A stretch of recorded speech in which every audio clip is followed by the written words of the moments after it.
Hello everyone, कैसे हैं आप सभी लोग। आशा है कि आप लोग बहुत अच्छे होंगे। आइए प्यारे बच्चों, आज हम 15 फरवरी साल 2026 के हरियाणा करंट अफेयर इस वीडियो में पढ़ते हैं और हम लोग सीखते हैं आज के बहुत इंपॉर्टेंट से और वैल्यूबल से डेटा को। अगर आप लोग तैयारी कर रहे हैं हरियाणा एचपीएससी एचसीएस एग्जाम की, तो आप लोग आधारशिला बैच है, इस बैच को ले सकते हैं स्टार आईक्यू एप्लीकेशन पे। और अगर आप सीईटी मेंस की तैयारी कर रहे हैं तो आप द्रोणाचार्य बैच को ले सकते हैं। आप सभी प्यारे बच्चों को मेरी तरफ से महाशिवरात्रि की बहुत बहुत शुभकामनाएं। और इसी अवसर पे इन्हीं दोनों बैच को आप लेते समय आज के लिए कूपन कोड यूज कर लेना, SHIV शिव। सिर्फ आज के लिए आप लोगों को ऑफर मिलेगा ये। और शिव कूपन कोड यूज करेंगे तो आप लोगों को इस पे मैक्सिमम डिस्काउंट मिल जाएगा। खैर, आगे जाते हैं हम लोग और हमारा आज का पहला करंट अफेयर होगा कि हाल ही में हरियाणा सरकार ने बुढ़ापा पेंशन को लेके कौन सा महत्वपूर्ण निर्णय लिया है। तो बुढ़ापा पेंशन को लेके अभी महत्वपूर्ण निर्णय लिया है कि ये हर महीने की 10 तारीख को बुढ़ापा पेंशन रिलीज कर दी जाएगी। हर महीने की 10 तारीख को बुढ़ापा पेंशन आ जाएगी, फिक्स तारीख कर दी है, यूं समझिएगा।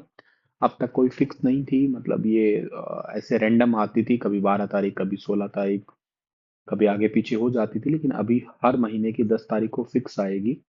और पेंशन अगर रोक दी जाएगी तो उसके ऊपर जो है ना कड़े निर्देश भी दिए हैं। 70,000 बुजुर्गों की रोकी गई पेंशन को रिस्टोर कर दिया है। अब किसी भी बुजुर्ग की पेंशन मुख्यमंत्री की अनुमति के बिना नहीं रोकी जा सकेगी। यदि एलिजिबिलिटी संदिग्ध लगती है तो लाभार्थी को पहले नोटिस भेजा जाएगा और अपना पक्ष रखने का उनको मौका दिया जाएगा। जांच पूरी होने तक पेंशन का भुगतान जो है ना वो निरंतर जारी रहेगा। और 60 साल से ऊपर या इससे अधिक जो है ना उनके लिए क्राइटेरिया है। और वर्तमान में केवल वही बुजुर्ग पात्र है जिनकी वार्षिक आय 3 लाख, मतलब ऐसा नहीं कि 60 साल के बाद में हर कोई इसका एलिजिबल होता है। जिनकी एनुअल इनकम 3 लाख रुपए या इससे अधिक नहीं है मतलब 3 लाख से ज्यादा नहीं है ना, उन्हीं को ही बेसिकली ये पेंशन दी जाती है। अगर इससे ज्यादा है तो उनको पेंशन नहीं दी जाती है। आगामी बजट सेशन में इस आय सीमा को बढ़ाने का विचार भी किया जा सकता है। इसके अलावा सोशल वेलफेयर डिपार्टमेंट इससे रिलेटेड डिपार्टमेंट है। और कृष्ण बेदी समाज कल्याण मंत्री है हरियाणा में। सतीश खोला स्टेट कोऑर्डिनेटर है परिवार पहचान पत्र के। पेंशन के वेरिफिकेशन और डेटा के लिए मुख्य इसे परिवार पहचान पत्र को ही आधार बनाया गया है हरियाणा में। तो 20.05 लाख बुजुर्गों को मिल रही है पेंशन हरियाणा में। अभी नवंबर 2025 से बढ़कर मिलनी थी। और टोटल 104409 टोटल पुरुष है और 961 मतलब 9,61,298 महिलाएं हैं। 3,000 से अभी पेंशन जो है ना 3200 हो चुकी है। अभी तक बैंक खातों में 3,000 ही आ रहे हैं। और जो बढ़ी हुई पेंशन जैसे ये नवंबर से मानी जा रही है, तो यानी कि नवंबर और आगे दिसंबर जनवरी के ये 600 रुपये बचते हैं, इनको आगे सरकार ट्रांसफर करेगी आने वाले दिनों में। केंद्र सरकार के द्वारा स्वीकृत दिल्ली अंबाला नई रेल लाइन परियोजना की कुल लंबाई कितनी होने वाली है। तो टोटल लंबाई होने वाली है 194 किलोमीटर लंबाई होगी इसकी। और इस पे टोटल लागत आएगी 5,983 करोड़। ये टोटल प्रोजेक्ट कंप्लीट होगा 4 सालों के अंदर। और ये हरियाणा के सोनीपत, पानीपत, करनाल, कुरुक्षेत्र और अंबाला के रूट से होके गुजरेगी। और इसमें टोटल 29 पुल होंगे, एक मुख्य और 28 अन्य होंगे। इसका पूरा होने पर सालाना 43 करोड़ किलोग्राम कार्बन डाइऑक्साइड जो है उसके उत्सर्जन में कमी आएगी। इसके लिए भारी भूमि अधिग्रहण की जरूरत नहीं होगी, क्योंकि रेलवे की मौजूदा जमीन पर ही इसका उपयोग करके इसका लाइनों को बिछाया जाएगा। रेलवे नेटवर्क को हाईटेक बनाने के लिए 421.41 करोड़ का बजट मंजूर कर दिया है।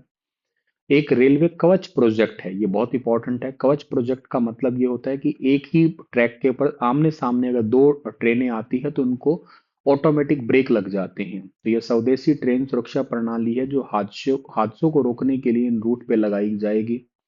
दिल्ली रेल मंडल के 21 स्टेशनों पर, अंबाला रेल मंडल के 13 स्टेशनों पर यह आधुनिक सिस्टम लगेगा।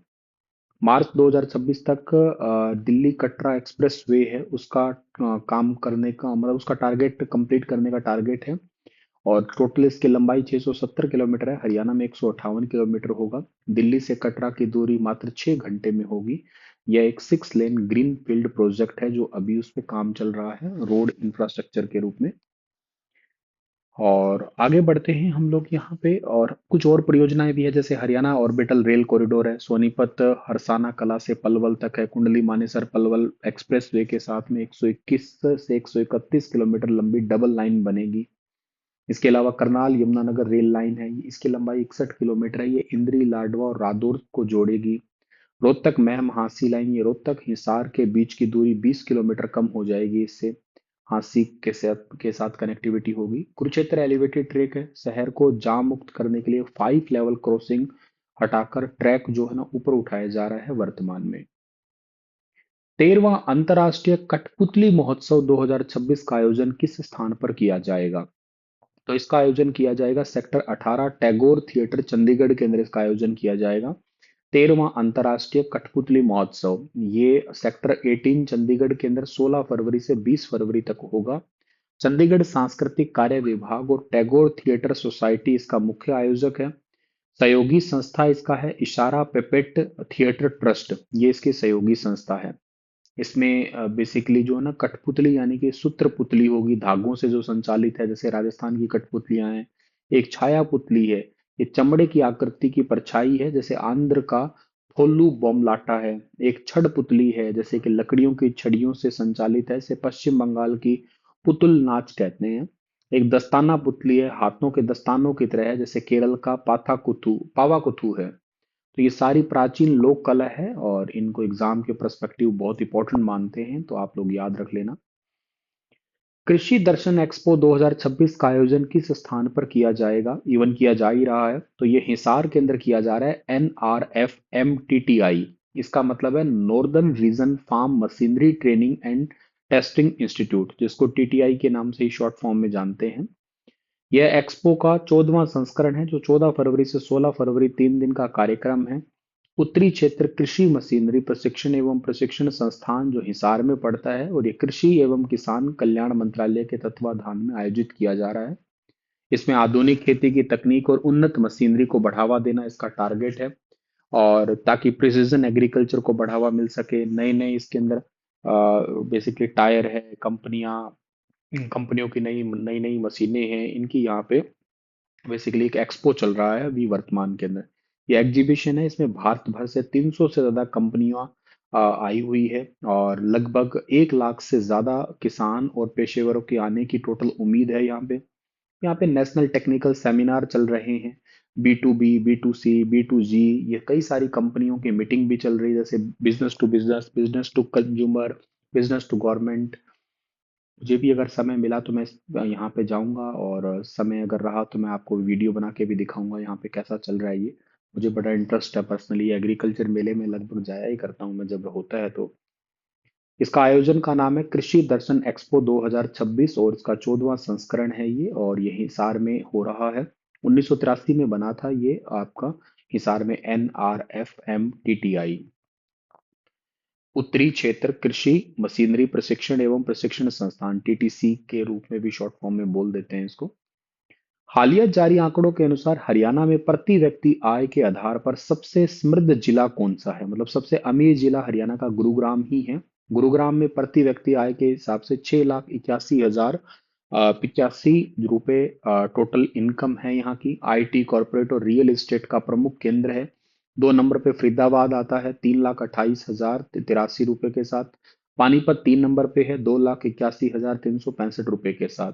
सबसे गरीब है नूह जिला, 68,848, सबसे पिछड़ा है ये। गुरुग्राम और नूह की आय में लगभग 10 गुना का एक बहुत भारी अंतर है।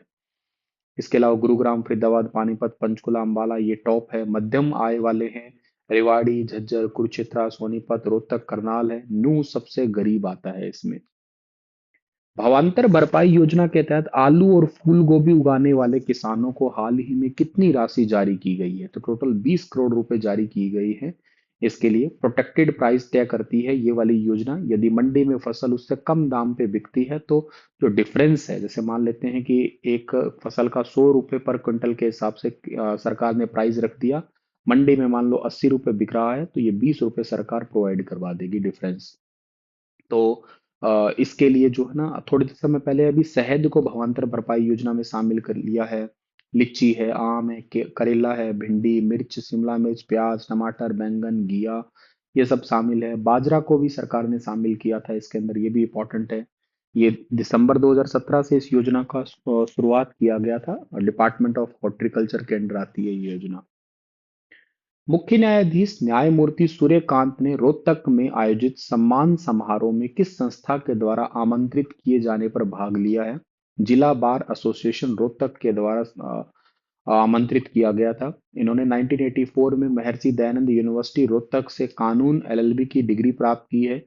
इन्होंने हिसार जिला न्यायालय की वकालत स्टार्ट की और इन्होंने हिसार को अपना कर्म क्षेत्र कहा।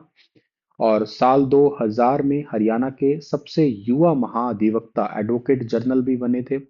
2004 में पंजाब हरियाणा हाई कोर्ट के न्यायाधीश बने। 19 में हरियाणा सुप्रीम कोर्ट के न्यायाधीश बने थे।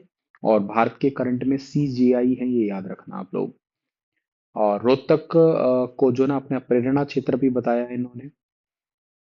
अगला जो सवाल आता है आपका, हरियाणा अमेरिका के द्वारा चावल पर टैरिफ घटाकर 18% किए जाने से हरियाणा के किस प्रकार के चावल निर्यात को सबसे ज्यादा लाभ मिलने की उम्मीद है?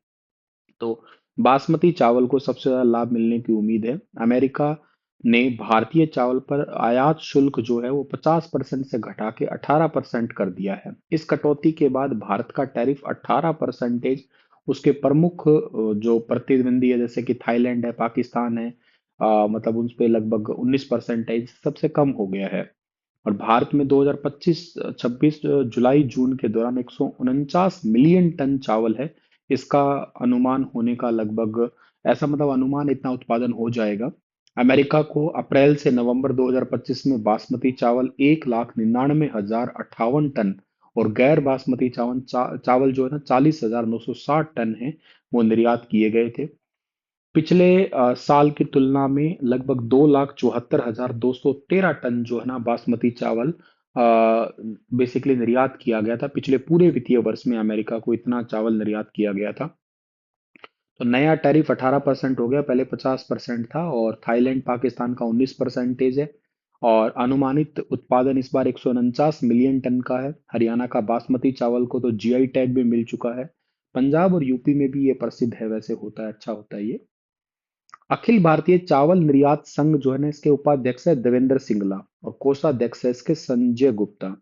केंद्रीय वाणिज्य मंत्री है पीयूष गोयल है। राज्य वाणिज्य मंत्री कौन है? जितेंद्र प्रसाद है।